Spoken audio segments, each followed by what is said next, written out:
기독교 방송이죠. 새롭게 하소서에 개그우먼 조혜련 씨가 출연하였습니다. 간증과 함께 찬양을 불렀습니다. 나를 위해 울어주는 분, 나를 가장 사랑하는 분, 그 눈물이 그분이 나의 예수님, 이런 노래를 찬양을 부르시더라고요. 그런데 찬양을 부르면서 그 은혜가 얼마나 감동적인지 울먹이면서 찬양하는 모습이 제 마음을 또한 따뜻하게 뜨겁게 움직이게 만들었습니다. 아마 조혜련 씨를 모르는 사람은 없을 것입니다. 30년 이상 연예계 활동을 꾸준히 하면서 많은 사랑을 받았습니다. 저도 기억납니다. 예전에요, 코미디언 프로즈 울엄마라는 자리에서 서경석의 엄마로 나와서 독특하고 또 아줌마 같은 거친 캐릭터로 사랑을 참 많이 받았습니다. 특별히요, 개그우먼 여성이라는 게 망가지는 게 쉽지 않은데 영화 중에 반지의 제왕의 괴물 같은 골룸이라는 역할이 있는데 그 여성이 골룸이라는 역할로 사람들을 웃기고 많은 사랑을 받으면서 이분은 참 억측스럽다라는 생각을 하기도 하였습니다. 또한 가수로도 활동했습니다. 이상한 노래를 불렀어요. 지금도 이 제목을 모르겠는데 아나까나라는 이상한 노래를 불러서 사람들한테 웃기기도 하고 신나게 했던 그런 여성이었습니다. 다시 말하면 조혜련 씨는 여성스럽고 단아한 모습은 아니고 오히려 중성 같은 이미지와 거칠고 패기 넘치는 여성의 모습이었습니다. 그런 이 개그우먼이 간증 집회에 나와서 찬양을 부르고 울먹이는 모습이 새롭더라고요. 그리고 그녀에 대한 모든 간증 내용을 들어보니까 참 은혜가 되었습니다. 조혜련 씨는요, 모태신앙은 아닙니다. 40대 중반까지 일본의 이상한 종교와 그리고 무종교로 살아왔던 인생이었습니다. 그런데 어느 날 선배였던 이성미 씨를 만났을 때 이성미 씨가 그렇게 얘기했다라는 것입니다. 혜련아, 언니가 몇 년 동안 매일 새벽마다 너를 위해서 기도해. 너 구원받아야 돼. 하나님 알아야 돼. 라고 이야기를 하면서 그의 마음이 조금씩 움직였지만 여전히 믿는 길은 걷지 않았다라는 것입니다. 한 번은요, 이성미 씨가 연예인 교회에 초대하면서 꼭 오라고, 내가 숫자를 채워야 된다고 오라고 해서 억지로 가게 되었는데 거기서 영접 기도를 시킬 때 안 했다라는 겁니다. 거절했다는 겁니다. 그러고 나서 오히려 창피하기도 하고 또 이상해서 이성미 씨의 전화번호를 지워버릴 정도로 믿음과는 연결이 없었던 여인이다, 그렇게 스스로 표현하고 있었습니다. 그런데 조혜련 씨가요, 이혼의 아픔을 겪고요, 또 몇 년이 지나서 새로운 남편을 만났을 때 그분이 방송국 PD였는데 그분이 진정한 크리스찬이었습니다. 그러면서 가정 예배를 드리고 같이 함께 지내면서 영접 기도를 할 때 조혜련 씨가 아멘하게 되었고 남편과 함께 교회를 출석하게 되었습니다. 그런데 그 출석해서 말씀을 전하시는 목사님께서 출애굽기 32장의 말씀을 전하셨는데 출애굽기 32장은 무엇이냐? 모세가 십계명을 받기 위하여 시내산으로 올라갑니다. 그 시내산으로 올라갔을 때 이스라엘 백성들은 믿음 다 잃어버리고 무섭고 걱정되는 마음 가운데 금송아지를 만들어 거기를 찬양하고 경배하는 그런 장면이 있지 않습니까? 그런 이야기를 한참 할 때 그때 깨달았다라는 것입니다. 하나님이 나를 사랑해 주셨는데 나는 그것을 기억하지 못하고 우상 숭배하는 이스라엘 백성처럼 세상의 즐거움, 못된 질에 빠져서 살았던 자신의 모습을 보며 충격을 받았다라는 것입니다. 아까 말씀드린 것처럼 연예 활동하면서 정말 열정적으로 했던 것처럼 예수님을 만나고 나서 그가 깨닫고 나서 더 알고 싶어서 그 예로 끝나자마자 도서관에 가서 성경책을 읽기 시작했다라는 것입니다. 그런데 하나님의 말씀이 너무나 좋아갖고 믿음의 길을 걸어야 했다고 하면서 이성미 씨가 떠올라서 전화를 걸며 회개하는 마음으로 그리고 믿음의 길을 걷겠다라는 마음으로 몇 시간 통화하면서 눈물로 기도를 하고 그리고 회개하였다라고 간증하고 있습니다. 예수님을 만나니요, 신앙생활이 너무 행복했다라고 말하면서 성경을 읽기 시작하였는데 바쁜 와중에도 하루에 6, 7시간씩 성경책 읽었다고 합니다. 여러분 그렇게 읽어보셨습니까? 늦게 믿었었는데 하나님 말씀이 너무 좋아서 바쁜 스케줄 중에도 6시간씩, 7시간씩 성경책을 읽게 되었고요. 예수님을 믿은 지 7년 만에, 그리고 성경을 읽은 지 4년 만에 주님을 더 사랑하고 싶어서, 주님의 은혜를 경험하고 싶어서 신학교에 입학하여서 졸업까지 하였다라고 말할 정도였습니다. 그러면서 스스로 나도 누군가에 의하여 구원받았으니 나도 누군가를 위하여 기도해야 되겠다라는 깨달음과 함께 생명 노트를 만들기 시작했습니다. 그 생명 노트 안에는 가족과 이웃, 지인, 연예인, 정치인까지 알지도 못하는 사람의 이름을 빽빽히 적어가면서 매일매일 그들을 위하여 기도하고 있습니다. 중보기도자로 열심히 기도할 뿐만 아니라 아름다운 대한민국을 위하여 끊임없이 기도하고 있다라고 말하고 있습니다. 근데 자신이 그렇게 생명 노트책을 만들었던 이유는 바로 선배였던 이성미 씨가 그렇게 했다라는 것을 따라하기 시작했다라는 것입니다. 아까 얘기 드렸죠. 조혜련 씨를 위하여 매일매일 기도하는 것처럼 이성미 씨가요, 새벽 기도를 나오는데 어느 날 주님이 과제를 준 것처럼 연예인들을 위하여 기도하라 라고 말씀해 주셨고, 그래서 노트를 만들어서 200명의 연예인들을 위하여 매일매일 새벽 기도마다 그 이름을 불러가며 기도한다라는 것입니다. 그래서 여러분 잘 아는 김용만, 지석진, 하하, 송은이가 바로 이성미의 전도를 받고 교회를 다니기 시작하였고, 그리고 조혜련 씨도 그 명단에 들어있었다라는 것입니다.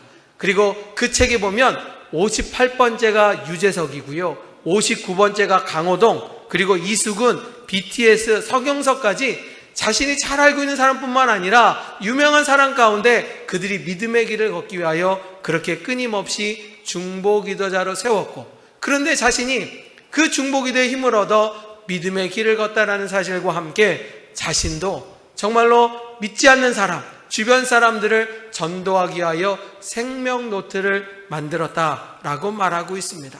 바로 이성미 씨가 200명을 위하여, 조혜련 씨가 영원구원을 위하여 생명 노트를 만들었다. 이것은 무엇입니까? 자신을 위하여, 자신의 가족을 위하여 기도하는 그 기도도 아름답지만 주님이 더 원하시는 것은 무엇이냐?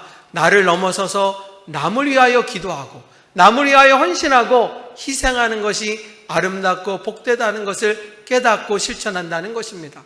그런데 주님은요, 바로 그것을 원하신다는 것입니다. 내가 신앙생활하면서 내 가족을 위하여 기도하는 것도 당연하지만 그것을 뛰어넘어 공동체를 위하여, 남을 위하여 헌신하고 희생하는 그 믿음까지 갈 때 주님은 아름다운 신앙을 가졌다라고 말씀하시는 것입니다. 자, 한번 읽어볼까요? 야고보서 5장 16절에 이런 말씀이 있습니다. 같이 있습니다. 시작. 그러므로 너희 죄를 서로 고백하며 병이 낫기를 위하여 서로 기도하라. 의인의 간구는 역사하는 힘이 큼이니라. 아멘. 성경은 말하고 있습니다. 자신을 위하여 기도하는 걸 넘어서서 서로 기도해 주라는 것입니다. 남을 위하여 기도해 주라는 것입니다. 이 말씀에 근거한다면요, 저는 이 찬양이 참 값어치 있고 아름다운 찬양이라고 믿습니다. 여러분 함께 이 찬양 부를까요? 누군가 널 위해 기도하네. 우리 함께 찬양하며 믿음의 고백을 드리겠습니다.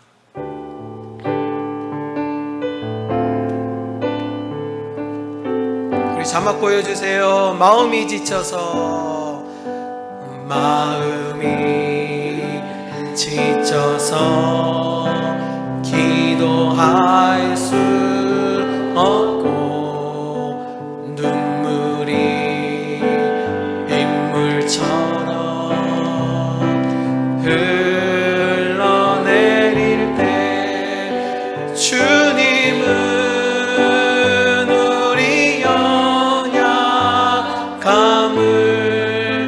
아시고 사랑으로 인도하시네.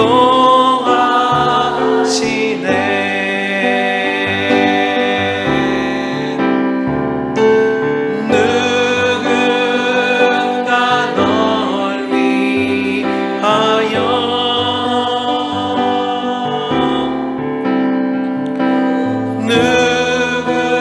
누군가 기도하네.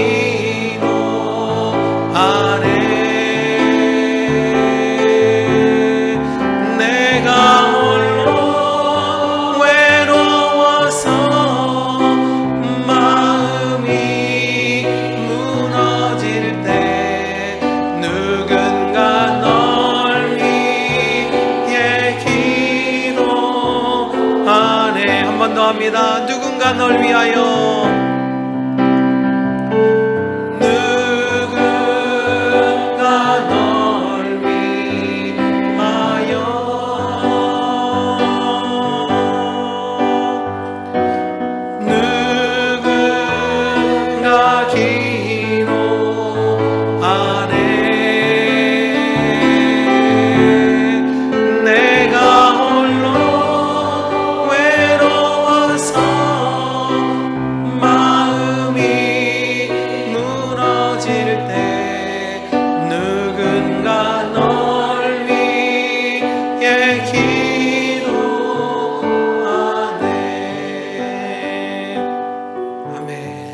우리가 신앙생활 하다 보면요, 기쁨이 충만하고요, 성령 충만할 때가 있지만 때로는 넘어진 것처럼, 쓰러진 것처럼 일어서지 못하는 연약할 때가 있습니다.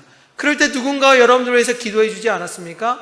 누군가 여러분의 손을 잡아 믿음의 길로 인도하지 않았습니까? 그것이 신앙이라는 것입니다. 믿음이란 무엇이냐? 내가 주님을 사랑하는 것을 넘어서서 내 형제 자매를 일으켜 세워주시고 위하여 기도하는 것이 아름다운 신앙의 길이라고 성경은 말씀하고 있습니다. 자, 오늘 본문의 말씀이요, 우리에게 바로 믿음이란 나보다 남을 생각하는 것이라는 것을 깨닫게 하는 본문 말씀이 있습니다. 오늘 말씀은요, 출애굽한 이스라엘 백성들이 이제 때가 되어서 40년의 광야 생활을 마치고 가나안 땅에 입성하는 이야기가 나와 있습니다. 40년 만에 드디어 약속의 땅, 축복의 땅에 들어가니 얼마나 기대와 소망의 말씀이 있었겠습니까? 자, 그런데 성경 읽다 보면요, 그동안 저들을 40년 동안 이끌었던 모세가 하나님의 때가 되어서 하늘나라 백성이 되고요, 새로운 지도자가 뽑히는 이야기가 나와 있습니다. 자, 그런데 아마 새로운 지도자 여호수아도 그렇고 이스라엘 백성들도요, 은연중에 이런 생각이 있었습니다. 모세가 기도하면 하나님이 응답해 주신다. 모세가 기도하지 않으면 하나님은 아무것도 하지 않는다. 저들은요, 40년 광야 생활하면서 모세를 의지할 수밖에 없습니다. 모세가 기도할 때마다 역사가 임하였습니다. 자, 문제는요, 모세가 때가 되어서 이제는 하늘나라로 갑니다. 그러니 새로운 지도자 여호수아도 얼마나 무서웠겠습니까? 아니, 300만한 이스라엘 백성들이요, 큰 일을 행해야 되는데 모세가 없어 보니 얼마나 걱정이 되겠습니까? 자, 그럴 때 주님이요, 여호수아에게 나타나서 분명하게 말씀하십니다. 자, 한번 읽어볼까요? 여호수아 1장 9절의 말씀 함께 읽겠습니다. 시작. 내가 내게 명령한 것이 아니냐? 담대하라. 두려워하지 말며 놀라지 말라. 내가 어디로 가든지 내 하나님 여호와가 너와 함께 하느니라 하시니라. 아멘. 하나님은요, 능력이 많아서 능력자를 세워서 하나님의 일을 하시는 것이 아니라 말씀하시기를 연약하고 부족하지만 하나님의 일을 하는 그들에게 능력을 행하여 주어서 당연히 할 수 있는 은혜와 축복의 자리로 인도하여 주신다는 것입니다. 그러니 여호수아에게 말하고 있습니다. 두려워하지 말아라. 담대하라. 내가 너를 도울 것이다. 내가 돕는 역사를 통하여 하나님의 놀라운 일을 행하신다라고 말씀하고 있습니다. 사랑하는 성도 여러분, 우리도 신앙생활하면서 두려울 때가 있잖아요. 넘어질 때가 있잖아요. 그럴 때마다 성경이 말씀하고 있습니다. 담대하라. 두려워하지 말라. 내가 너와 함께함이라. 그 능력의 말씀이 여러분과 함께하기를 주님의 이름으로 축원합니다. 특별히요, 사명자들에게 말씀하고 있습니다. 나는 능력이 없습니다. 나는 부족합니다. 나는 못할 것 같습니다. 그런데 주님이요, 함께하여 주시면 사명은요, 내 힘으로 하는 것이 아니라 하나님의 능력으로 하는 것이고 하나님이 도와준다는 사실을 기억하시면서 여호수아에게 말씀하셨던 그 능력이 여러분과 함께하기를 주님의 이름으로 축원합니다. 그런 믿음과 함께 여호수아는요, 담대함을 망하고 백성들에게 선포합니다. 때가 되었습니다. 하나님이 도와주십니다. 자, 우리 가나안 땅을 향하여 도전합시다 라고 말하고 있습니다. 자, 그런데 그 도전의 말씀 가운데 여호수아는 한 가지 문제를 해결하고 떠나야 됩니다. 무엇이냐라고 말하면 이스라엘은요, 12개 지파가 있습니다. 12개 지파인데 오늘 성경 읽어보면요, 루벤과 갓과 므낫세의 2분의 1 반 지파는요, 가나안 땅을 향해 가지 않을 수도 있기 때문에 그들에게 확답을 받아야 된다라는 것입니다. 자, 이 얘기는 무엇이냐? 하나님의 원래 계획은요, 12지파가 다 가나안 땅에 들어가야 되는 것입니다. 자, 그런데 2개 지파가요, 그 가나안 땅 향해 가다 보니까 무슨 생각이 들었느냐? 이 2개 지파 반은요, 자신들은 농사를 짓는 게 아니라 목축을 해야 되는데, 목축을 하려 보니까 요단의 동편이죠. 가나안 땅이 서편인데 요단의 동편이 그들이 살기도 좋고 목축하기도 좋으니까 모세에게 예전에 먼저 얘기했다라는 것입니다. 모세 선생님, 우리는 가나안 땅에 들어가는 것도 중요하지만 우리 생활을 위하여는 그냥 여기 머무는 것, 요단 동편에 머무는 것도 좋을 거니 우리 2지파 반은 여기에 머물도록 도와달라고 청을 합니다. 그러니 하나님의 뜻이 아니잖아요. 그리고 모세는 거절합니다. 하지만 저들은 끊임없이 요구하고 하나님께 도움을 청하였을 때 하나님이 허락해 주셨습니다. 그러니 모세도 그것에 머물라라고 말했지만 한 가지 조건을 달아주었는데, 가나안 땅에 들어가면 적과 꿀이는 너무나 좋은 땅이지만 그 안에는 이미 가나안 7족속이 살고 있는데 저들을 물리쳐야 됩니다. 전쟁을 치러야 됩니다. 그럴 때 2지파 반은 이미 요단 동편에 있을지라도 함께 전쟁을 치러야 되고, 만약에 함께 치른다고 한다면 그 땅을 허락하겠다, 조건부 약속을 지키라고 말하고 있습니다. 자, 다시 말하여 지금 새로운 지도자가 세웠습니다. 여호수아가 12지파를 데리고 가야 되는데 지금 2지파 반은요, 약속을 지켜야 되는지 안 지켜야 되는지 확답을 받아야 되고요. 그래서 그들을 불러서 분명하게 말씀하고 있습니다. 뭐라고 말하고 있느냐? 저들이 갈 건지 아닌지 확답을 묻고 출발하려고 하고 있습니다. 자, 읽어볼까요? 여호수아 1장 16절에 보면 여호수아가 2지파 반을 불렀고요, 그들이 이렇게 대답합니다. 그들이 시작. 그들이 여호수아에게 대답하여 이르되 우리에게 명령하신 것은 우리가 다 행할 것이요 당신이 우리를 보내신 곳에는 우리가 가리이다. 아멘. 그들이 참여하겠다라고 말씀하고 있습니다. 아니, 이미 모세가 지도자일 때 이미 그렇게 하기로 서로 약정을 했는데 왜 또 물어봤을까라고 생각할 때, 우리 인간은요, 죄인입니다. 우리 인간은요, 가만히 보면 이기적인 동물입니다. 아무리 신앙생활해도요, 여러분들이 유익이 있어야 신앙생활하지, 내가 정말로 남을 위하여 그리고 희생과 헌신을 하면서 그 길을 가느냐? 믿음의 사람들도 그렇지 않다라는 것입니다. 지금 2지파 반은요, 이미 땅을 얻었습니다. 굳이 갈 이유가 없습니다. 생명을 걸고 남을 위하여 죽을 이유도 없습니다. 그러니 저들은 안 갈 수도 있었지만, 그러나 지 2지파 반은요, 약속을 지키기 위하여 동행하기 시작합니다. 남을 위하여 그렇게 함여하겠다라고 성경은 말씀하고 있습니다. 그런데 저는요, 이 말씀을 준비하면서 이 2지파 반이 계속해서 전쟁 치르는 동안 함께 했을까라고 할 때 은혜 받은 구절은 무엇이냐? 여호수아 4장에 보면 첫 번째 전쟁이 일어났을 때 바로 루벤과 갓과 므낫세 반지파는요, 저들 위하여 싸웠습니다. 사람이요, 그렇잖아요. 한 번은 그럴 수 있어요. 2번은 남을 위하여 싸워줄 수 있어요. 그러면 몇 년 동안 전쟁이 치르는 동안 저들은 여전히 저들을 위하여 희생하고 헌신하였을까? 저는 그게 너무나 궁금하였습니다. 그런데 성경이요, 이렇게 말하고 있습니다. 여호수아 1장부터 시작됐던 그들의 동행이 22장으로 오면 이미 수년이 흘렀고요, 수많은 전쟁을 치렀습니다. 그럴 때 여호수아가요, 2지파 반을 향하여 뭐라고 말하느냐? 이 구절이 중요한데 우리 한번 같이 읽어볼까요? 여호수아 22장 1절부터 3절, 긴 구절이지만 우리 한번 같이 읽습니다. 그때에 시작. 그때에 여호수아가 사람과 갓사람과 므낫세 반 지파를 불러 그들에게 이르되 여호와의 종 모세가 너희에게 명령한 것을 너희가 다 지키며 또 내가 너희에게 명령한 모든 일에 너희가 내 말을 순종하여 오늘까지 날이 오래도록 너희가 너희 형제를 떠나지 아니하고 오직 너희의 하나님 여호와께서 명령하신 그 책임을 지키도다. 아멘. 오늘 여호수아가요, 이 두 지파 반을 향하여 칭찬하고 있습니다. 수년이 지났습니다. 수많은 전쟁을 치렀습니다. 그런데 저들은 뒷공문이 빼고 도망간 것이 아니라 형제를 위하여 싸워줬다라는 것입니다.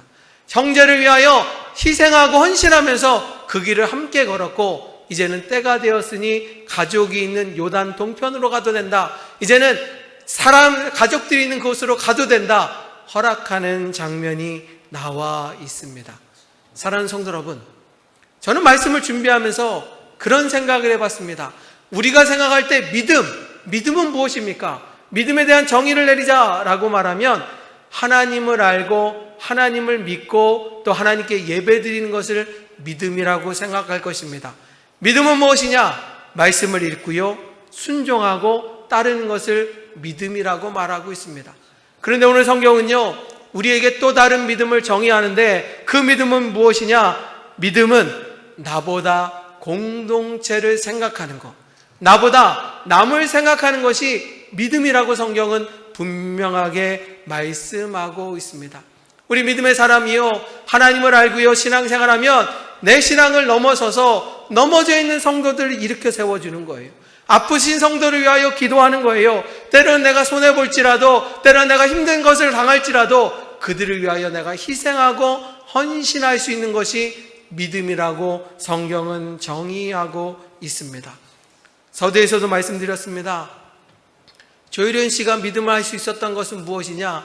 이성미가요, 200명의 사람들을 놓고 하루도 빼놓지 않고 새벽마다 이름을 불러가고 구원받도록, 믿음의 길을 가도록 그런 노력의 결과가 아니겠습니까? 조혜련 씨가 신학교를 갑니다. 성경을 읽습니다. 그러면서 생명 노트를 만들어서 매일매일 기도하는 이유는 뭐냐? 내 가정이 잘 되고 내 자녀가 잘 되는 것을 넘어서서 이 나라의 민족을 위하여, 아프신 성도들을 위하여, 구원을 받지 못한 성도들을 위하여 눈물을 흘리며 기도하는 그 아름다운 역사를 통하여 하나님은 놀랍고 놀라운 일을 행하여 주신다라는 것입니다. 다시 말하면요, 믿음의 아름다움은 나를 위하여 기도하는 것도 맞지만 더 아름다운 것은 무엇이냐? 남을 위하여, 공동체를 위하여 기도하고 헌신하고 희생할 수 있는 것이 가치 있고 아름다운 믿음이라고 성경은 말씀하고 있습니다. 저는요, 구약 가운데, 신약 가운데 바로 남을 위하여 희생했던 인물이 누굴까 연구하고 기도하는 와중에 한 인물이 떠올랐고요, 그것은 바로 요나단이라는 인물입니다. 자, 요나단은요, 사무엘상 14장에 나오고 있는데, 그는요 바로 왕의 아들이었습니다. 왕의 아들은 왕자라는 것이죠. 이 왕자는요, 이 왕이 돌아가시고 나면 후에 왕이 되는 당연한 직분에 있었던 사람이 바로 요나단이었습니다. 자, 그런데 성경에 보면요, 그 요나단이요, 자기를 희생해서 누군가를 세워주는 이야기가 분명하게 나와 있습니다. 여러분 아는 것처럼 다윗이라는 인물이 아버지의 심부름을 통하여 저 시골에서 도시락을 싸갖고 전쟁 중인 형들에게 찾아옵니다. 그런데 가만히 보니까 저 반대편 블레셋이라는 그 장수가, 골리앗이라는 장수가 하나님의 이름을 더럽히잖아요. 하나님을 욕하잖아요. 참을 수 없었던 다윗은요, 거룩한 분노가 일어나서 내가 싸우겠다. 그건 뭐예요? 내가 죽는 한이 있어도 하나님의 이름을 높여드리겠다. 그런 믿음 아니겠습니까? 그가 물도의 말로 하나님을 위하여 전쟁에서 나가고 이기지 않았습니까? 영웅이 되었습니다. 그러자 사울왕이 말합니다. 너는 더 이상 고향 땅에 가지 말고 왕궁에서 나와 함께 지내자라고 말을 합니다. 그것이요, 다윗에게는 꼭 좋은 것만 아니었습니다. 왜? 시골에서만 자랐었는데, 목자로 살았었는데 어느 날 왕궁에서 살다 보니 다 어른밖에 없습니다. 옷을 입으려니까 힘듭니다. 귀찮습니다. 어렵습니다. 그 왕궁의 생활이 얼마나 불편했겠습니까? 그런데 그때 바로 사울왕의 아들이었던 요나단이 다윗의 친구가 되어졌습니다. 성경에 보면요, 다윗이 적응할 수 있도록 자신의 옷을 내어주고 자신의 물건을 주면서 다윗을 돌봤다라는 것입니다. 이건 그냥 친구로서 대응하는 것이 아니라 궁일의 마음으로요, 다윗을 돌보고 있는 아름다운 그의 모습을 바라보게 됩니다. 요나단은요, 거기로 멈추지 않았습니다. 다윗이 전쟁에서 승승장구하니 사람들이 이렇게 말합니다. 사울은 천천히요, 다윗은 만만이다. 여러분, 이 얘기를 들었을 때 왕이 기분이 좋겠습니까? 당연히 기분 나쁘죠. 그러니 그 기분 나쁜 마음 가운데 정말로 악한 영이 들어가니 어떻게 하느냐? 다윗을 죽여야 되겠다는 마음 하나였습니다. 다윗을 죽이면 자신의 인기가 올라간다고 믿었던 사울은요, 다윗을 죽이기 위하여 여러 가지 방법을 세웠습니다. 그런데 다윗이 그 죽음의 자리 가운데 피할 수 있던 유일한 방법은 무엇이냐? 요나단이 도와주었다라는 것입니다. 요나단이 도와주었고요, 도망칠 수 있도록 도와주었고요, 피할 수 있는 길을 다른 사람이 아닌 요나단이 끝까지 도와주는 아름답고 복된 이야기가 나와 있습니다. 자, 그러면 제가 여러분에게 물어볼게요. 요나단이요, 무능하고 별 볼 일 없었을까요? 성경에 보면요, 요나단이 얼마나 용맹한지, 얼마나 똑똑한지 성경은 잘 나와 있습니다. 요나단이요, 이스라엘 백성이 위기 가운데 빠지자 자신의 종과 함께 적진에 가서 용맹하게 싸워서 승리하였고, 그래서 이스라엘 백성이 싸울 수 있도록 도왔다. 성경은 말하고 있습니다. 똑똑합니다. 용맹합니다. 그는 당연히 왕이 될 수 있는 충분한 자격이 있었습니다. 또 한번 질문합니다. 자, 그렇다면 다윗이 왕이 된다고 하면요, 요나단이 왕이 될 수 있었을까요? 없다라는 거예요. 다윗이 왕이 되면요, 요나단은 그 밑에 있거나 죽임을 당할 수밖에 없는 그런 상황 가운데 요나단은 몰랐을까요? 똑똑했던 요나단은요, 알고 있었습니다. 다윗이 왕이 되면 요나단은 그 자리를 차지할 수 없다고, 아니 죽을 수 있다는 것도 알고 있었습니다. 그럼에도 불구하고요, 요나단은 하나님의 뜻이니까 사랑하는 형제를 위하여 희생하는 각오를 향하여 그 다윗을 끝까지 지켜주시고 사랑하는 아름다운 모습을 바라보게 됩니다. 저는 요나단을 통하여, 그렇지, 요나단이 예수님의 형상이구나, 예수님 우리를 사랑하여 희생한 것처럼 요나단도 자신의 유익이 아니라 남을 위하여 희생하는 아름다운 믿음이 있었다라고 말하고 있습니다. 사랑하는 성도 여러분, 오늘 말씀을 정리하고자 합니다. 타종교를 믿고 예수님을 몰랐던 조혜련 씨가 예수님을 알게 되었던 결정적인 이유는 무엇입니까? 누군가 조혜련 씨를 위하여 기도하였고, 그 기도의 역사를 통하여 전도받았고 믿음의 길을 걸었다라는 것입니다. 조혜련 씨가요, 생명노트를 만들어서 왜 매일매일 눈물을 흘리며 기도하느냐? 자신도 다른 사람의 사랑을 통하여 믿음을 얻었으니 자신도 남을 위하여 헌신하고 희생하겠다는 각오로 생명노트를 보고 매일매일 기도하고 있지 않습니까? 루벤과 갓지파와 므낫세 반지파도 마찬가지였습니다. 땅이 있습니다. 살 곳이 있습니다. 전쟁할 필요 없습니다. 그런데 수년 동안 전쟁 치렀던 이유는 무엇이냐? 나만의 유익을 얻고 이기적인 것이 아니라 형제를 위하여, 남을 위하여 전쟁을 치르고요, 수많은 사람들이 희생당하는 일 가운데서도 그 일을 끝까지 감당하여 나중에 여호수아가 칭찬하지 않습니까? 바로 믿음은 내 자신뿐만 아니라 남을 위하여 헌신하는 것이 믿음임을 말씀하고 있습니다.